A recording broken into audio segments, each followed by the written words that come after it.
రేవంత్ రెడ్డి గారు నీకు ఒక బంపర్ ఆఫర్ ఇస్తున్నాం. చలో నీకు ఒక బంపర్ ఆఫర్.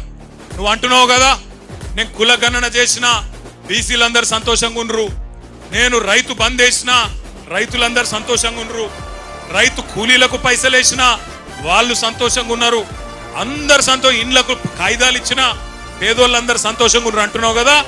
దమ్ముంటే రేవంత్ రెడ్డి కొడంగల్ ఎమ్మెల్యే పదవికి రాజీనామా చేసి మళ్ళీ ఇక్కడికి రా, ఎవరు గెలుస్తారో చూద్దాం. నీకు మాటిస్తున్నాం. మేము ఇంతమంది రాము, నువ్వు భయపడకు.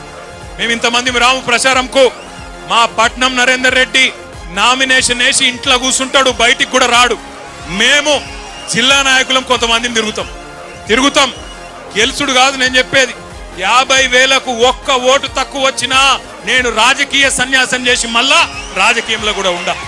ఇది వాస్తవం. ఈరోజు కొడంగలే కాదు రాష్ట్రం మొత్తంలో వాస్తవం ముఖ చిత్రం ఇది.